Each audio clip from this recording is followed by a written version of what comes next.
और अमित शाह ने विपक्ष पर भ्रम फैलाने का आरोप लगाया। उन्होंने कहा अभी सिर्फ सीए लागू किया गया है, इसमें एनआरसी का कोई प्रावधान नहीं है। बिल्कुल, और ना ही किसी की नागरिकता छीनी जा रही है। सीए और एनआरसी दोनों को एक साथ मिलाकर विपक्ष लोगों को कंफ्यूज कर रहा है, गुमराह कर रहा है।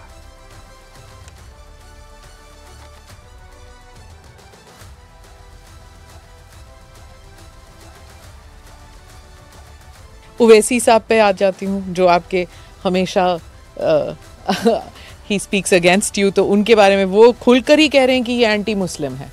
क्या तर्क है आपका? एंटी मुस्लिम कैसे है? कि आप सिर्फ मुसलमानों को एक उसको आपने क्राइटेरिया बना दिया, ये मैं वो कह रहे हैं। क्राइटेरिया ये बना है कि जिस पर धार्मिक प्रताड़ना होती है इसको देंगे, और अगर वो मुसलमान, और भारत के पुराने हिस्से से मुसलमानों पर इसलिए धार्मिक प्रताड़ना नहीं हो सकती कि तीनों देश घोषित इस्लामी स्टेट है। कौन करेगा धार्मिक प्रताड़ना? कौन करेगा इस्लाम के अनुयायियों के साथ? ये तीनों देश घोषित इस्लामिक स्टेट इनके नाम के अंदर है, इनके संविधान में है। पर मैं फिर से वही पूछूंगी कि अगर आप ईसाइयों को दे सकते हैं, अगर आप पारसीज को दे सकते हैं जो इस्लामिक नहीं है, और अगर उन पर हो रहा है, तो फिर आप why can't you give it मुसलमानों को क्यों नहीं? देखिए, ऐसे तो फिर दुनिया भर से देश में जो आए सबको नागरिकता दे। तो अमेरिका तो करता है ना, सबको ले हम भी करते हैं, अप्लाई करें। वो घुस कर नहीं आ सकते।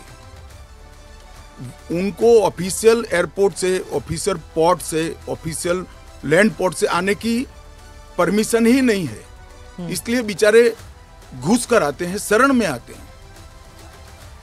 आपका एक वो इंटरव्यू बार बार लूप पे चल रहा है हर जगह कि क्रोनोलॉजी समझिए, सीए के बाद एनआरसी आएगा। देखिए, ऐसा है स्मिता जी, सीए का कानून अभी चर्चा पर है। एक, इसमें एनआरसी का कोई प्रोविजन नहीं है।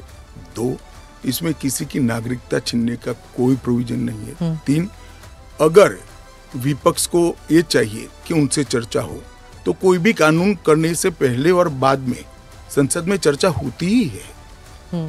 तो दोनों को मिक्सअप कर आप क्या लेना चाहते हो? अभी सिर्फ सीए चर्चा में है। और फिर बात पश्चिम बंगाल की मुख्यमंत्री ममता बनर्जी की।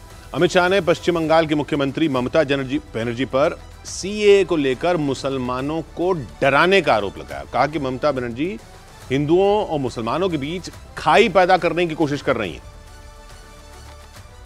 ममता बनर्जी पे आती हूँ। चीफ मिनिस्टर ने कहा है कि बीजेपी जो है ये हिंदू मुसलमान का खेल कर रहे हैं, और उन्होंने ऑडियंस को कहा कि आपकी प्रॉपर्टियां छिन जाएंगी, आपके बच्चों का एजुकेशन खत्म हो जाएगा, आपको डिटेंशन कैंप में भेज दिया जाएगा।